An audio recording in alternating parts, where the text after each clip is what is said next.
Guys, आपका स्वागत है हमारे YouTube चैनल स्टडी 15 पर। तो आज हम टॉप 50 क्वेश्चन करने वाले हैं संविधान सभा से रिलेटेड। तो चलिए शुरुआत करते हैं आज के पहले क्वेश्चन के साथ। आज का पहला क्वेश्चन है, भारत के लिए संविधान सभा की रचना हेतु संविधान सभा का विचार निम्नलिखित में से सर्वप्रथम किस पार्टी ने प्रस्तुत किया था। बहुत ही ज्यादा इंपॉर्टेंट क्वेश्चन है कि ऐसी कौन सी पार्टी थी जिसने सबसे पहले संविधान सभा की रचना के लिए संविधान सभा का विचार प्रस्तुत किया था। तो उस पार्टी का नाम था स्वराज्य पार्टी, जिन्होंने 1924 में संविधान सभा का विचार सर्वप्रथम प्रस्तुत किया था। आज का अगला प्रश्न, निम्नलिखित में से किसने 1939 में यह घोषणा की थी कि सांप्रदायिक एवं अन्य समस्याओं के न्याय संगत समाधान का एकमात्र तरीका क्या है? संविधान सभा ही है। बहुत ही ज्यादा इंपॉर्टेंट क्वेश्चन है। उस व्यक्ति का क्या नाम था जिसने 1939 में यह घोषणा की थी कि जो सांप्रदायिक और अन्य समस्याएं हैं उनके समाधान के लिए हमें क्या करना चाहिए? संविधान सभा बनानी चाहिए। तो उस व्यक्ति का नाम था महात्मा गांधी। तो जो इसका सही आंसर है वो है आंसर नंबर ए। आज का अगला प्रश्न, भारत की संविधान सभा गठित करने का आधार क्या था? बहुत ही ज्यादा इंपॉर्टेंट क्वेश्चन है, सबसे ज्यादा बार पूछे जाने वाला क्वेश्चन है इस टॉपिक से रिलेटेड कि जो भारत की संविधान सभा गठित करना था उसका आधार इन्होंने क्या था। तो जो संविधान सभा गठित करने का आधार था वो था कैबिनेट मिशन प्लान 1946। तो जो इसका सही आंसर है वो है आंसर नंबर बी। आज का अगला प्रश्न, भारतीय संविधान सभा किस वर्ष स्थापित की गई थी? तो जो बहुत ही ज्यादा इंपॉर्टेंट क्वेश्चन है एग्जाम पॉइंट ऑफ व्यू से कि जो भारतीय संविधान सभा थी वो किस वर्ष स्थापित की गई थी। तो जो भारतीय संविधान सभा थी वो 1946 में स्थापित की गई थी। तो जो इसका सही आंसर है वो है आंसर नंबर पी। आज का अगला प्रश्न, भारत की संविधान सभा किसके कहने पर बनाई गई थी? बहुत ही ज्यादा इंपॉर्टेंट क्वेश्चन है ये भी कि जो भारतीय संविधान सभा थी वो किसके कहने पर बनाई गई थी। तो जो भारतीय सभा थी वो कैबिनेट मिशन के कहने पर बनाई गई थी। तो जो इसका सही आंसर है वो है आंसर नंबर डी। आज का अगला प्रश्न, कैबिनेट मिशन भारत कब आया था? बहुत ही ज्यादा इंपॉर्टेंट क्वेश्चन है एग्जाम पॉइंट ऑफ व्यू से कि जो कैबिनेट मिशन था वो भारत कब आया था। तो आपको पता है कि भारतीय संविधान सभा थी जो 1946 में स्थापित की गई थी और ये किसके कहने पर बनाई गई थी? वो कही गई थी कैबिनेट मिशन के कहने पर। तो जो कैबिनेट मिशन था वो भारत कब आया था? तो कैबिनेट मिशन भारत आया था 1946 में। तो जो इसका सही आंसर है वो है आंसर नंबर डी। आज का अगला प्रश्न, निम्नलिखित में से कौन कैबिनेट मिशन योजना 1946 के मंत्री नहीं थे? आपको इनमें से बताना है कि जो कैबिनेट मिशन योजना थी 1946 उसमें से कौन सा इनमें से मंत्री नहीं था। तो जो इनमें से मंत्री नहीं था वो था लॉर्ड वेवल। तो जो इसका सही आंसर है वो है आंसर नंबर बी। इसके अलावा जो sir Stafford Cripps, sir Pethick Lawrence और अलेक्जेंडर, ये तीनों के तीनों क्या थे? कैबिनेट मिशन योजना 1946 के क्या थे? मंत्री थे। आज का अगला प्रश्न, निम्नलिखित में से किसने 1946 के कैबिनेट मिशन का नेतृत्व किया था? बहुत ही ज्यादा इंपॉर्टेंट क्वेश्चन है। जो कैबिनेट मिशन 1946 में भारत आया था तो उसमें से किसने इस कैबिनेट मिशन का नेतृत्व किया था? तो इनमें से जो मंत्री था जिसने कैबिनेट मिशन का नेतृत्व किया था उसका नाम था सर पैथिक लॉरेंस। तो जो इसका सही आंसर है वो है आंसर नंबर बी। आज का अगला प्रश्न, कैबिनेट मिशन योजना 1946 में भारत के लिए प्रस्तावित किया, यानी जो कैबिनेट मिशन योजना 1946 थी उसमें भारत के लिए क्या क्या चीजें प्रस्तावित की गई थी। तो इसमें जो क्या किया गया था, ये कैबिनेट मिशन क्यों लाया गया था, इसमें क्या प्रस्तावित किया गया था? तो इसमें प्रस्तावित किया गया था कि जो कमजोर केंद्र होगा उसमें संघात्मक सरकार बनाई जाएगी। तो जो इसका सही आंसर है वो है answer number C.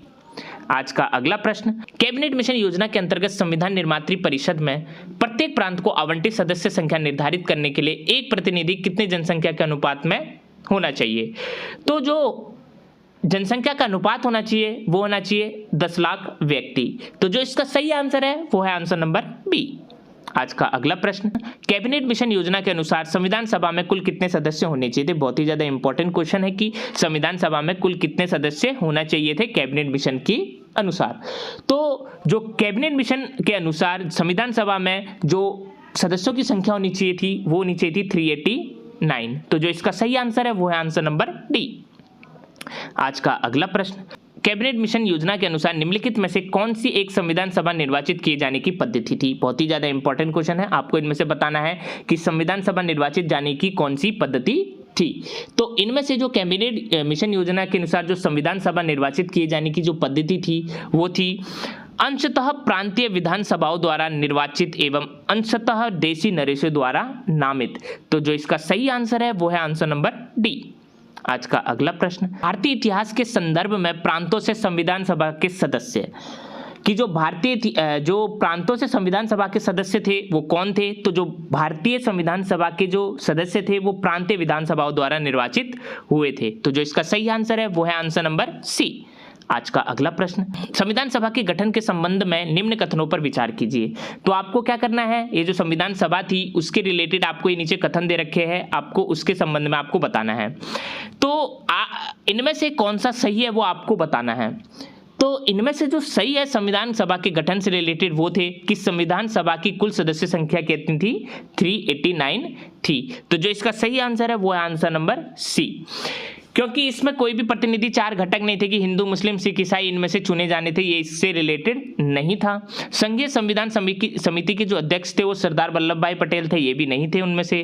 Doctor B are Ambedkar की अध्यक्षता में प्रारूप समिति 8 सदस्यों से मिलकर बनी थी, ये भी क्या था, इस संविधान सभा के गठन से रिलेटेड नहीं था। जो संविधान सभा के गठन से रिलेटेड था वो था कि जो संविधान सभा थी उसमें कुल सदस्य कितने थे? 389 थे। तो जो इसका सही आंसर है वो है आंसर नंबर सी। आज का अगला प्रश्न, निम्नलिखित कथनों में से कौन सा एक सही है? आपको क्या बताना है, इनमें से कौन सा कथन सही है वो आपको बताना है। वर्ष 1946 में प्रांतीय सभाओं द्वारा भारत की संविधान सभा चुनी गई थी, ये कथन एकदम सही है। जवाहरलाल नेहरू और मोहम्मद अली जिन्ना और सरदार वल्लभ भाई पटेल भारत की संविधान सभा के सदस्य थे, ये एकदम गलत है। भारत की संविधान सभा का प्रथम अधिवेशन जनवरी 1947 में हुआ था, ये भी गलत है। भारत का संविधान 26 जनवरी 1950 को अंगीकृत किया गया था, ये भी गलत है। तो इनमें से जो आंसर सही है वो है आंसर नंबर ए कि वर्ष 1946 में प्रांतीय सभाओं द्वारा भारत की संविधान सभा चुनी गई थी। आज का अगला प्रश्न, कैबिनेट मिशन द्वारा प्रस्तावित अंतरिम सरकार में कुल कितने सदस्य थे? बहुत ही ज्यादा इंपॉर्टेंट क्वेश्चन है कि जो कैबिनेट मिशन था, जो कैबिनेट मिशन द्वारा जो प्रस्तावित सरकार थी उसमें कुल कितने सदस्य थे? तो कैबिनेट मिशन द्वारा प्रस्तावित अंतरिम सरकार में जो सदस्यों की संख्या थी वो थी 14। तो जो इसका सही आंसर है वो है आंसर नंबर डी। आज का अगला प्रश्न, 16 मई 1946 को कैबिनेट मिशन योजना के बारे में निम्नलिखित में से कौन सा सही है? यानी जो 16 मई 1946 को जो कैबिनेट मिशन योजना थी उससे रिलेटेड आपको बताना है कि इनमें से कौन सा कथन सही है। जो संघ में ब्रिटिश, भारतीय और राज्यों के प्रतिनिधियों से निर्मित कार्यपालिका और विधानमंडल होने चाहिए। प्रांतों को कार्यपालिका और विधानमंडलों के साथ समूह बनाने की स्वतंत्रता होनी चाहिए और प्रत्येक समूह द्वारा साझे तौर पर लिए जाने वाले अस्थायी विषयों को निर्धारित किया जाना। तो इनमें से ये जो दोनों के दोनों कथन आपको दे रखे हैं वो गलत है, क्योंकि ये क्या थे, 16 मई 1946 की जो कैबिनेट मिशन योजना थे उसके बारे में कोई भी दोनों में से दोनों कथन सही नहीं है। तो ना तो पहला ना तो दूसरा, ये दोनों के दोनों क्या है, सही उत्तर नहीं है। तो जो इसका सही आंसर है वो है आंसर नंबर डी। आज का अगला प्रश्न, संविधान सभा का पहला सत्र कब हुआ था? बहुत ही ज्यादा इंपॉर्टेंट क्वेश्चन है एग्जाम पॉइंट ऑफ व्यू से कि जो संविधान सभा थी उसका पहला सत्र कब हुआ था? तो संविधान सभा का जो पहला सत्र था वो था 9 दिसंबर 1946। तो जो इसका सही आंसर है वो है आंसर नंबर सी। आज का अगला प्रश्न, भारतीय संविधान सभा के प्रथम दिन के अधिवेशन की अध्यक्षता किसने की थी? बहुत ही ज्यादा इंपॉर्टेंट क्वेश्चन है कि जो 9 दिसंबर 1946 को जिस समय भारत संविधान सभा का पहला सत्र हुआ था तो उस प्रथम संविधान सभा के जो अध्यक्षता थी वो किसने की थी? तो भारतीय संविधान सभा के प्रथम दिन के अधिवेशन की अध्यक्षता करने वाले व्यक्ति थे डॉक्टर सच्चिदानंद सिन्हा। तो जो इसका सही आंसर है वो है आंसर नंबर डी। ये हमारे क्या थे, अस्थायी अध्यक्ष थे। आज का अगला प्रश्न, संविधान सभा के पहले अस्थायी अध्यक्ष कौन थे? अभी हमने बात करी, जो डॉक्टर सच्चिदानंद सिन्हा थे वो क्या थे, भारतीय संविधान सभा के पहले अस्थायी अध्यक्ष थे। जो इसका सही आंसर है वो है आंसर नंबर डी। आज का अगला प्रश्न, निम्नलिखित में से कौन सर्वसम्मति से संविधान सभा या संविधान निर्माती सभा का पहले स्थायी अध्यक्ष चुने गए थे? बहुत ही ज्यादा इंपॉर्टेंट क्वेश्चन है कि जो भारतीय संविधान सभा थी उसके स्थायी अध्यक्ष कौन चुने गए थे? तो भारतीय संविधान सभा के जो सबसे पहले स्थायी अध्यक्ष चुने गए थे उनका नाम था डॉक्टर राजेंद्र प्रसाद, जो भारत के पहले राष्ट्रपति थे। तो जो इसका सही आंसर है वो है आंसर नंबर बी। आज का अगला प्रश्न, डॉक्टर राजेंद्र प्रसाद को संविधान सभा का स्थायी अध्यक्ष कब चुना गया था? ये भी बहुत ज़्यादा इंपॉर्टेंट क्वेश्चन है एग्जाम पॉइंट ऑफ व्यू से कि डॉक्टर राजेंद्र प्रसाद जो भारतीय संविधान सभा के स्थायी अध्यक्ष थे उनको कब चुना गया था? तो डॉक्टर राजेंद्र प्रसाद को अस्थायी अध्यक्ष चुना गया था 11 दिसंबर 1946 को। तो जो इसका सही आंसर है वो है आंसर नंबर सी। आज का अगला प्रश्न, भारतीय संविधान के निर्माण के समय संविधान सभा का संवैधानिक सलाहकार किसे नियुक्त किया गया था? बहुत ही ज्यादा इंपॉर्टेंट क्वेश्चन है एग्जाम पॉइंट ऑफ व्यू से कि भारतीय संविधान सभा के जब निर्माण हो रहा था तो उस समय संविधान सभा का जो संवैधानिक सलाहकार था वो कौन था? तो भारतीय संविधान सभा के जो सलाहकार थे वो थे डॉक्टर BN राव। तो जो इसका सही आंसर है वो है आंसर नंबर सी। एग्जाम में बहुत बार ये क्वेश्चन पूछा जा चुका है। आज का अगला प्रश्न, निम्नांकित में से कौन संविधान निर्मात्री सभा का सदस्य नहीं है? तो आपको इनमें से बताना है कि जो संविधान निर्मात्री सभा थी या संविधान सभा थी उसके सदस्य इनमें से कौन नहीं थे। इनमें से उन सदस्य का नाम था मोहम्मद अली जिन्ना। तो मोहम्मद अली जिन्ना ही थे जो संविधान निर्मात्री सभा के सदस्य नहीं थे। इसके अलावा जवाहरलाल नेहरू, मौलाना अबुल कलाम आजाद और वल्लभ भाई पटेल, ये तीनों के तीनों क्या थे? संविधान निर्मात्री सभा के सदस्य थे। आज का अगला प्रश्न, निम्नलिखित में से कौन से दल का प्रतिनिधित्व भारत की संविधान निर्मात्री सभा में नहीं था? बहुत ही ज्यादा इंपॉर्टेंट क्वेश्चन है एग्जाम पॉइंट ऑफ व्यू से कि ऐसा कौन सा दल था जो भारत की संविधान सभा का नहीं था। तो इनमें से जो भारत की संविधान सभा का दल नहीं था उसका नाम है कम्युनिस्ट पार्टी। तो जो इसका सही आंसर है वो है आंसर नंबर डी। आज का अगला प्रश्न, निम्नलिखित में से कौन संविधान सभा का एक गैर कांग्रेसी सदस्य था? बहुत ही ज्यादा इंपॉर्टेंट क्वेश्चन है एग्जाम पॉइंट ऑफ व्यू से कि कौन सा ऐसा इनमें से सदस्य था जो गैर कांग्रेसी था। तो जो गैर कांग्रेसी सदस्य था उसका नाम था डॉक्टर BR अंबेडकर। तो जो इसका सही आंसर है वो है आंसर नंबर बी। आज का अगला प्रश्न, BR अंबेडकर का संविधान सभा में निर्वाचन कहां से हुआ था? बहुत ही ज्यादा इंपॉर्टेंट क्वेश्चन है एग्जाम पॉइंट ऑफ व्यू से। तो जो डॉक्टर भीमराव अंबेडकर का संविधान सभा में निर्वाचन हुआ था वो हुआ था बंबई प्रेसिडेंसी से। तो जो इसका सही आंसर है वो है आंसर नंबर बी। आज का अगला प्रश्न, भारत में पहली बार संविधान सभा के चुनाव कब हुए थे? बहुत ही ज्यादा इंपॉर्टेंट क्वेश्चन है एग्जाम पॉइंट ऑफ व्यू से कि जब भारत में जो पहली बार संविधान सभा के चुनाव हुए थे वो किस सन में, यानी वो किस साल हुए थे? तो भारत में जो पहली बार संविधान सभा के चुनाव हुए थे वो हुए थे 1946 में। तो जो इसका सही आंसर है वो है आंसर नंबर पी। आज का अगला प्रश्न, भारतीय संविधान सभा में कुल कितनी महिलाएं थी? बहुत ही ज्यादा इंपॉर्टेंट क्वेश्चन है एग्जाम पॉइंट ऑफ व्यू से कि जो संविधान सभा हुई थी उसमें कुल कितनी महिला सदस्य थी?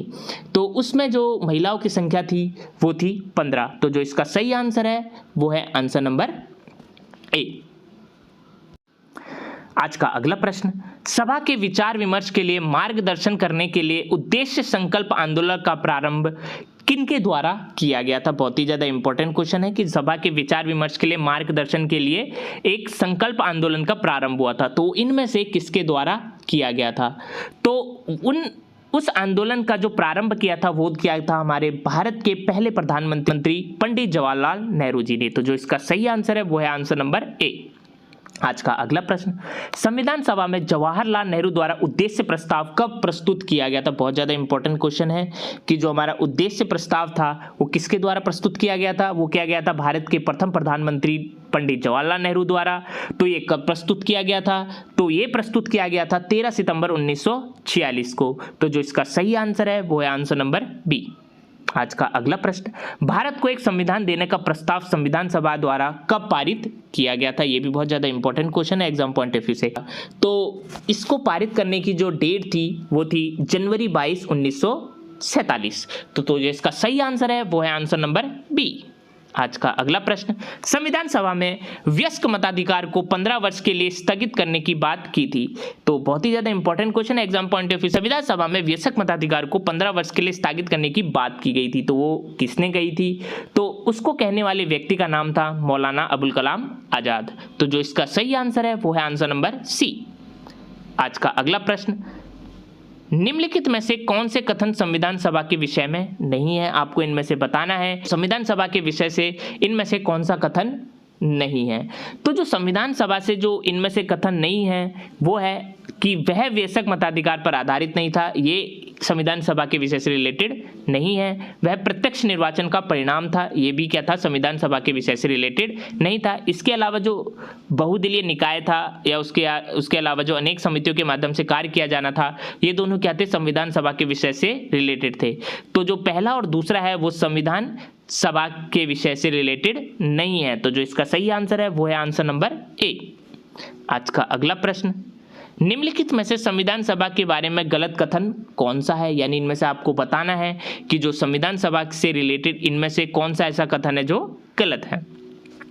तो जो संविधान सभा से के बारे में जो इनमें से जो कथन गलत है वो है कि इसका निर्वाचन सार्वभौम वयस्क मताधिकार के आधार पर किया गया था। ये क्या था, संविधान सभा के बारे में ये जो कथन है ये गलत है। इसमें निर्वाचन करना था वो सार्वभौम वयस्क मताधिकार के आधार पर किया जाना था, ऐसा कुछ इसमें नहीं था। तो जो इसका सही आंसर है वो है आंसर नंबर सी।